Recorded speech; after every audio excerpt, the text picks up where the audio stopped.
If you like my videos, please subscribe, press the bell icon and never miss another update. Hello viewers, welcome to tutorial. আজকে আমরা IELTS নিয়ে আলোচনা করব। IELTS which is the International English Language Testing System. So IELTS এক্সামটা আসলে দেওয়ার লাগে যখন আপনি কোনো ইংলিশ স্পিকিং কান্ট্রিতে কাজ করতে যাবেন বা পড়াশোনার জন্য যাচ্ছেন বা মাইগ্রেট করতে যাচ্ছেন। সো এটা হচ্ছে mainly Australia, Canada, New Zealand, UK আর ইউএস এর জন্য। বাট এখন যে ইন্টারন্যাশনাল ইউনিভার্সিটিগুলো আছে, মানে বিশেষ করে আর কি পড়াশোনার জন্য যখন হায়ার স্টাডিজের জন্য কোনো ইন্টারন্যাশনাল ইউনিভার্সিটিতে স্টুডেন্টরা অ্যাপ্লাই করে, তখন এখন বেশিরভাগ র্যাঙ্কড এবং ইন্টারন্যাশনাল ইউনিভার্সিটিগুলোই IELTS ম্যান্ডেটরি, যেখানে হচ্ছে আপনার একটা সার্টেন অ্যামাউন্টের IELTS স্কোর লাগে। তো সেই জন্য IELTS এখন ওয়ার্ল্ড ওয়াইড খুব মানে অনেক জায়গাতে অ্যাকসেপ্টেড। তো ওটা নিয়ে আজকে আলোচনা করব যে আসলে IELTS এক্সামটা কীভাবে হয়, বেসিক আইডিয়াটা দেবো আজকে। তো IELTS এক্সামের আছে 4টা কম্পোনেন্ট আছে। সো যে কোনো ল্যাঙ্গুয়েজ জানার জন্য আমাদের বেসিক্যালি 4টা জিনিস জানা লাগে। সেটা হচ্ছে যে সেই ল্যাঙ্গুয়েজের কথা বুঝতে পারা, তারপরে সেই ল্যাঙ্গুয়েজে পড়তে পারা, সেই ল্যাঙ্গুয়েজে লিখতে পারা এবং সেই ল্যাঙ্গুয়েজে কথা বলতে পারা। সো এই 4টা কম্পোনেন্টের উপর বেস করে আপনার হচ্ছে 4টা সেকশনে IELTS এক্সাম হয়। আপনার প্রথমেই হচ্ছে লিসেনিং এক্সাম হবে,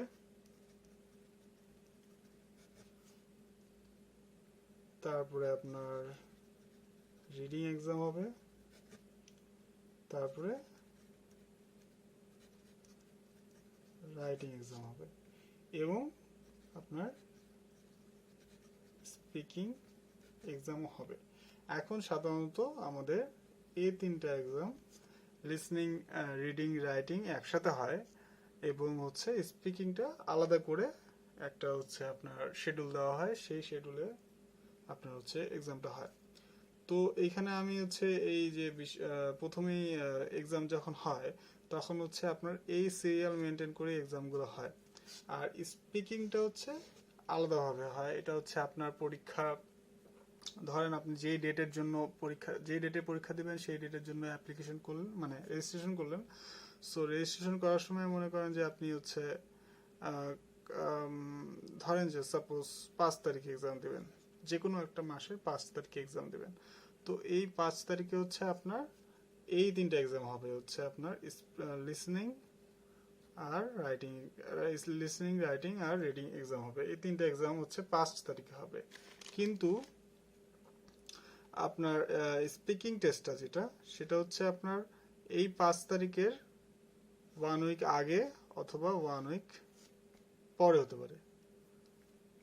5 তারিখের 1 উইক আগে হতে পারে, 5 তারিখে 1 উইক পরে হতে পারে।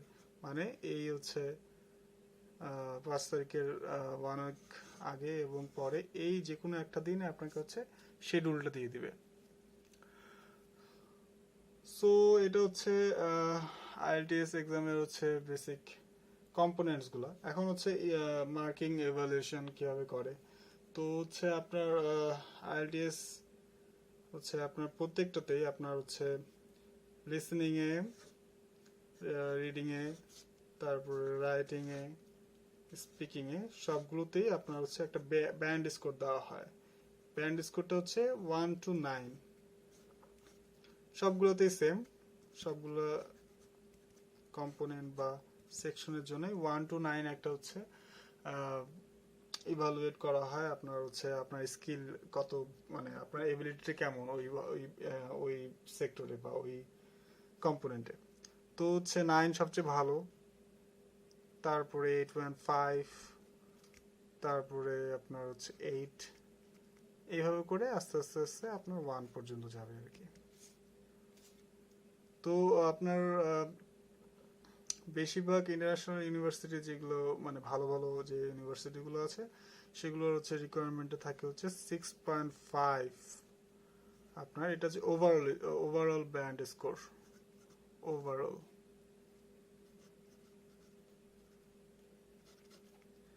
আচ্ছা, আরেকটা বিষয় বলাই হয়নি, মানে আপনার হচ্ছে লিসনিং, রিডিং, রাইটিং, স্পিকিং এই সবগুলোতে ধরেন যে আপনার প্রত্যেকটাতে আলাদা আলাদা করে 4টা ব্যান্ড স্কোর আসবে।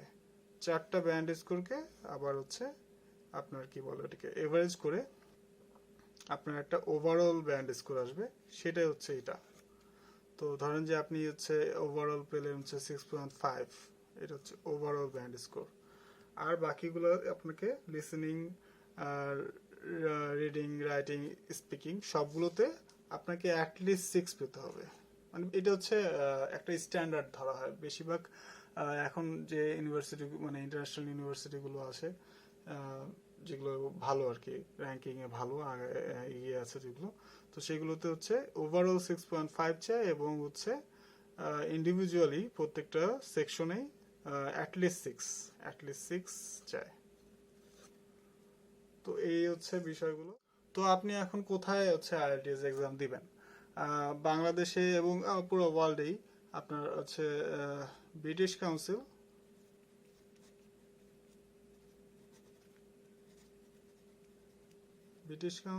এবং আইডিপি, এই দুটো থেকে আপনার হচ্ছে আইএলটিএস এক্সামটা দেওয়া যায়। এবং আইএলটিএস এক্সামটা হয় হচ্ছে ক্যামব্রিজ অ্যাসেসমেন্ট থেকে। এখন প্রত্যেকটা কম্পোনেন্টকে আলাদা আলাদা করে একটু ব্রিফ করি। সো লিসনিং টেস্টে যাওয়া হয় আর কি। লিসনিংয়ে আপনাকে একটা কোশ্চেন পেপার দেওয়া হবে, একটা অ্যান্সার শিট দেওয়া হবে, এবং হচ্ছে আপনার একটা অডিও প্লে করে দেওয়া হবে। আপনার অডিওতে শুনে শুনে ওই কোশ্চেন, মানে কোশ্চেনের অ্যান্সারগুলো কোশ্চেন পেপারে দাগাতে হবে বা লিখতে হবে। এবং একদম মানে অডিওটা একবারই প্লে হবে, মানে আপনার অডিওটা আপনি একবারই শুনতে পাবেন, ওটা হচ্ছে আপনি আবার রিপিট করতে পারবেন না বা পজ করতে পারবেন না, বা একটু মানে আপনার কাছে কোনো কন্ট্রোল থাকবে না, ওটা একবার প্লে হলে একবার মানে ডিরেক্ট প্লে হয়ে শেষ হয়ে যাবে, ওটা হচ্ছে আপনার কাছে কোনো কন্ট্রোল থাকবে না। তো ওই জন্য আপনাকে কোশ্চেনই দাগায় রাখতে হবে অ্যান্সারগুলো, বা লিখে লিখে রাখতে হবে। এবং এক্সাম শেষে আপনাকে পেপার বেস যে এক্সামটা হয় সেটাতে হচ্ছে এক্সাম শেষে 10 মিনিট আপনাকে ওই অ্যান্সারগুলো ট্রান্সফার, মানে কোশ্চেন পেপার থেকে অ্যান্সার শিটে ট্রান্সফার করার জন্য 10 মিনিট সময় দেওয়া হয়। তো এখানে হচ্ছে আপনার 40টা কোশ্চেন থাকে, এবং লিসেনিং 4টা সেকশনে হয়, এবং 4টা সেকশনে 40টা কোশ্চেন থাকে। 40টা কোশ্চেনের জন্য মোটামুটি আধা ঘন্টা মতো একটা অডিও থাকে, এবারে যে আধা ঘন্টা কম বেশি হইতে পারে। তো আপনার হচ্ছে আধা ঘন্টার একটা অডিও প্লে করে দেওয়া হয়, এবং হচ্ছে ওই 40টা কোশ্চেনে অ্যান্সার দেওয়া হয়, আপনার মানে অ্যান্সার করতে হয়। তারপরে আসি হচ্ছে রিডিং এ। তো রিডিং এর যে বিষয়টা সেটা হচ্ছে রিডিং অনেকটা লিসনিং এর মতোই, বাট হচ্ছে এখানে আপনাকে কি করতে হবে, অডিও শুনে শুনে করতে হবে না। এখানে হচ্ছে আপনার প্যাসেজ দেওয়া থাকবে, 3টা প্যাসেজ দেওয়া থাকে। একাডেমিকের ক্ষেত্রে 3টা প্যাসেজ, এবং জেনারেলের ক্ষেত্রে 4টা প্যাসেজ দেওয়া হয়। তো আচ্ছা, আমি আইএলটিএস জেনারেল এবং একাডেমিক নিয়ে তো বলাই হয়নি। তো আইএলটিএস জেনারেল যেটা, জেনারেল এবং একাডেমিক, এই দুইটা সিস্টেম আছে, এক্সাম সিস্টেম। এখন জেনারেলটা হচ্ছে যারা কাজ করতে যাবে বা হচ্ছে এমনি মাইগ্রেট করবে তাদের জন্য, আর যারা পড়াশোনার জন্য যাবে শুধুমাত্র স্টাডির জন্য, তারা হচ্ছে একাডেমিকটা দিবে। সো রিডিং এর ক্ষেত্রে যেটা বলছিলাম, রিডিং এর ক্ষেত্রে আপনার 3টা প্যাসেজ দেওয়া থাকবে একাডেমিকের ক্ষেত্রে, এবং জেনারেলের ক্ষেত্রে 4টা প্যাসেজ দেওয়া থাকবে। এখানে আপনার হচ্ছে 3টা প্যাসেজ হোক আর 4টা প্যাসেজ হোক, আপনাকে 40টা কোশ্চেন দেওয়া থাকবে। প্রত্যেকটা প্যাসেজ থেকে 2টা প্যাসেজ থেকে 13টা করে দেওয়া থাকে, একটা থেকে 14টা দেওয়া থাকে, একাডেমিকের ক্ষেত্রে বলতেছি। তো হচ্ছে এই প্যাসেজগুলো পড়ে পড়ে আপনাকে হচ্ছে কোশ্চেন থেকে অ্যান্সার বের করে অ্যান্সার শিটে লিখতে হবে। তো এগুলো প্রত্যেকটা সেক্টর নিয়ে আমি আলাদা করে আরো ডিটেইলে ভিডিওস করব। আমি আজকে একটা ওভারঅল ধারণা দিয়ে দিচ্ছি। এরপরে আসতেছে হচ্ছে রাইটিং। সো রাইটিং এর ক্ষেত্রে হচ্ছে আপনার এটা হচ্ছে 1 ঘন্টা, 1 আওয়ার। আচ্ছা, রিডিং এর ক্ষেত্রেও কিন্তু 1 আওয়ার, সরি এগুলো আমি মিস করতেছি। রিডিং এর ক্ষেত্রেও 1 আওয়ার, আর লিসেনিং এর ক্ষেত্রে হচ্ছে আপনার মোটামুটি 40 মিনিটসের মতো। আপনার অডিওটা প্লে হয় 30 মিনিটসের মতো, আর তারপরে হচ্ছে 10 মিনিটসের একটা টাইম দেওয়া হয় আপনার ওই অ্যান্সারগুলো ট্রান্সফার করার জন্য। সো রাইটিং এর কথা বলতেছিলাম, রাইটিং হচ্ছে আপনার 1 ঘন্টা, রাইটিং হচ্ছে 1 আওয়ার, রাইটিং 1 আওয়ার। তো এই 1 আওয়ারের মধ্যে আপনাকে দুইটা টাস্ক দেওয়া হবে, একটা হচ্ছে টাস্ক 1, একটা হচ্ছে টাস্ক 2। টাস্ক 1-এ আপনার 40% মার্ক থাকে, টাস্ক 2-তে 60% মার্ক। সো এই 40% মার্ক যেখানে থাকে সেটা হচ্ছে আসলে আপনার একটা রিপোর্ট রাইটিং এর মতো, অনেকটা রিপোর্ট রাইটিং। এখানে আপনার অ্যানালিটিক্যাল অবজেক্টিভস, মানে বিভিন্ন ধরনের চার্ট দেওয়া থাকবে, bar chart, line graph, diagram, tables, বিভিন্ন ধরনের হচ্ছে গ্রাফ দেওয়া থাকবে। সেই গ্রাফটা দেখে সেটা হচ্ছে একটা অ্যানালিটিক্স, আপনাকে একটা রিপোর্ট রাইটিং এর মাধ্যমে আপনার 150 ওয়ার্ডে লিখতে হবে আর কি। আর তারপরে টাস্ক 2 তে যেটা, সেটাতে হচ্ছে আপনার একটা এসে এর মতো লিখতে হবে, এসে এসে ধরা হয় আর কি, এটাকে হচ্ছে আসলে এসে ঠিক না, মানে আপনার একটা হচ্ছে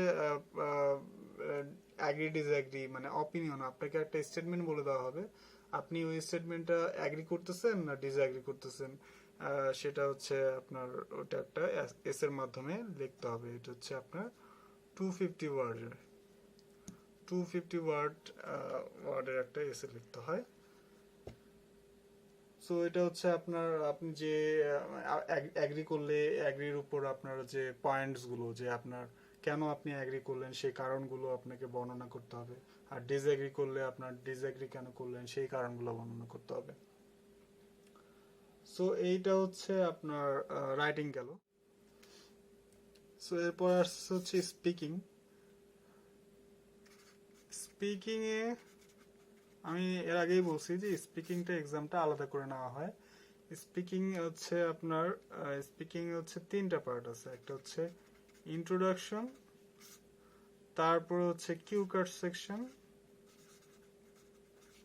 তারপর হচ্ছে কিউ কার্ড রিলেটিভ আরো কিছু কোশ্চিন, ওটা হচ্ছে কিউ কার্ড রিলেটিভ কোশ্চিন বা ফলো আপ বলে এটাকে, ফলো আপ কোশ্চিন।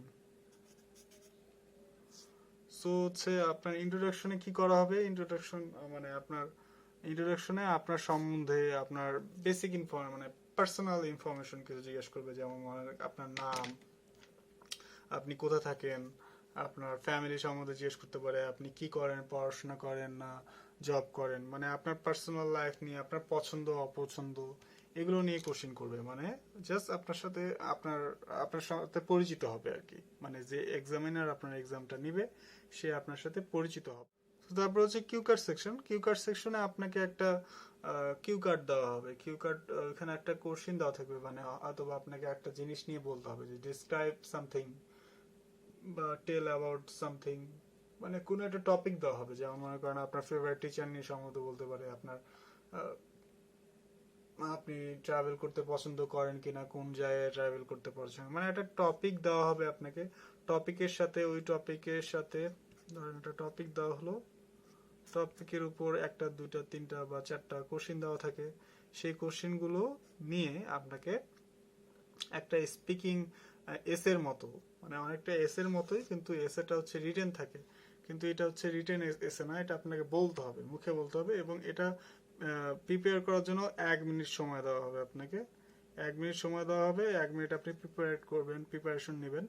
তো ওটার জন্য আপনাকে নোট করার জন্য ছোট একটা কাগজ দেওয়া হবে নোট করার জন্য, এবং পেন্সিলও দেওয়া হবে, এবং 1 মিনিট সময় দেওয়া হবে আপনাকে প্রিপারেশন নেওয়ার জন্য, যে আপনি কি কি বলবেন, রাফ করতে চাইলে রাফ করলেন, মানে নোট করে রাখলেন, আর তারপরে আপনাকে 2 মিনিট টাইম দেওয়া হবে ওই বিষয়টা নিয়ে বলতে, টপিকটা নিয়ে 2 মিনিট বলতে হবে আপনাকে।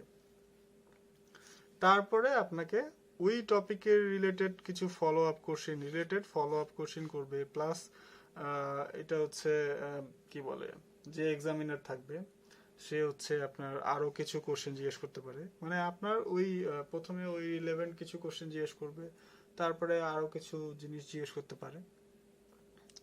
তো এইভাবে করে আপনার হচ্ছে স্পিকিং টেস্টটা হয়। এই তো আহ, এগুলো হচ্ছে, এটাই বেসিক জিনিসপত্র আইএলটিএস সম্বন্ধে। এবং সামনের লেকচারগুলোতে আমি আরো মানে প্রত্যেকটা এটা হচ্ছে ওভারঅল আইএলটিএস এর আপনার বেসিক ইনফরমেশন, যেগুলো হচ্ছে বেসিক ধারণাটা দিলাম। এরপরে আমি লিসনিং, রিডিং, রাইটিং, স্পিকিং এর জন্য প্রত্যেকটার জন্য আলাদা আলাদা করে ভিডিও করে এই ধারণাগুলো দিব। এই ভিডিওগুলো করব আসলে যে একদমই যারা হচ্ছে প্রথম মানে আইএলটিএস, যারা কি আইএলটিএস কি সেটাই জানে না, যারা আইএলটিএস কি জানতে চায় এবং আইএলটিএস এক্সাম দিবে হয়তো বা সামনে, তাদের জন্য। সো আপনারা যারা আমাদের চ্যানেলটি এখনো সাবস্ক্রাইব করেনি, আমাদের চ্যানেলটি সাবস্ক্রাইব করে আমাদের সাথেই থাকুন। কোনো কোশ্চেন থাকলে আমাদের কমেন্টে জানাবেন। সো এরপরে আমি আইএলটিএস নিয়ে আরো ডিটেইলে অনেকগুলো ভিডিও করার প্ল্যান আছে আমার। সো আশা করি আমাদের সাথে থাকবেন। ধন্যবাদ।